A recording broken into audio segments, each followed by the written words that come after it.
Bonjour, je suis Santov Benjo, porte-parole de la direction de la diplomatie publique d'Israël, ici pour vous fournir des mises à jour quotidiennes et des nouvelles en français. L'infrastructure terroriste où 21 de nos braves soldats sont morts a finalement été détruite lors d'une vaste opération coordonnée et menée en leur honneur. Les sacrifices terribles de cette guerre nous rappellent à tous que la liberté et la sécurité sont des droits durement acquis et que nous avons une dette éternelle de gratitude envers ceux qui nous garantissent ces droits. Israël fera tout son possible pour amener les otages, tous les otages, chez eux. Israël a envoyé son offre pour tenter de résoudre le problème, mais il augmentera la pression militaire sur le Hamas. La guerre se poursuivra tant que les otages resteront en grand danger dans les tunnels de la bande de Gaza. On sait de plus en plus que ce danger comprend d'horribles violences sexuelles. Aviva Siegel, otage récemment libéré, s'est exprimé aujourd'hui devant une nouvelle commission de la Knesset sur les violences sexuelles et sexistes commises pendant la guerre avec le Hamas.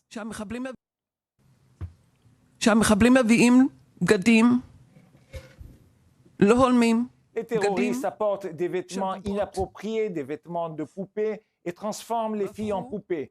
Des poupées tirées d'une ficelle comme des marionnettes, avec lesquelles on peut faire ce que l'on veut, quand on veut, a-t-elle déclaré. Je suis toujours là-bas, mon corps est là-bas. Les garçons subissent également des abus, ce que les filles subissent. Peut-être qu'ils ne tombent pas enceintes, mais ils sont aussi des marionnettes tirées par une ficelle. Le témoignage d'Aviva Siegel montre les tactiques barbares et inhumaines utilisées par les terroristes du Hamas pour soumettre les otages aux pires souffrances.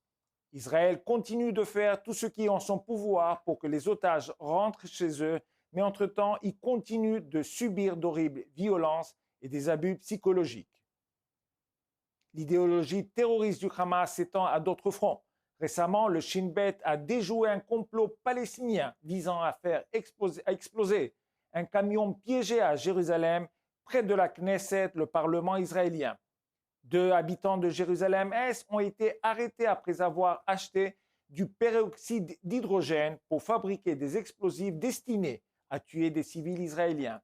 Les 2 hommes sont soupçonnés d'être des partisans de l'ISIS et avaient rédigé des carnets contenant des plans détaillés d'attaques terroristes.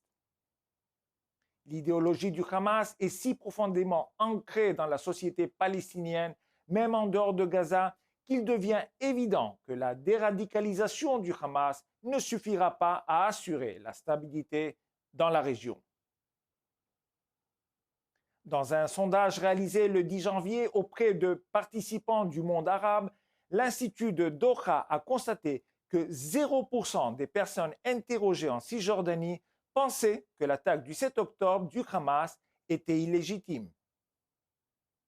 C'est ainsi que 79% l'ont trouvée légitime, 11% l'ont jugée légèrement brutale mais légitime, seuls 4% pensent qu'elle a été légitime mais que les crimes inacceptables avaient été commis, et 6% sans opinion.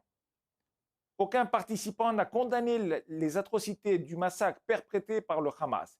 Qu'il s'agisse d'une implication directe ou d'un soutien indirect, l'absence de condamnation du terrorisme radical montre qu'il y a beaucoup à faire pour obtenir un cessez-le-feu durable ou même le calme.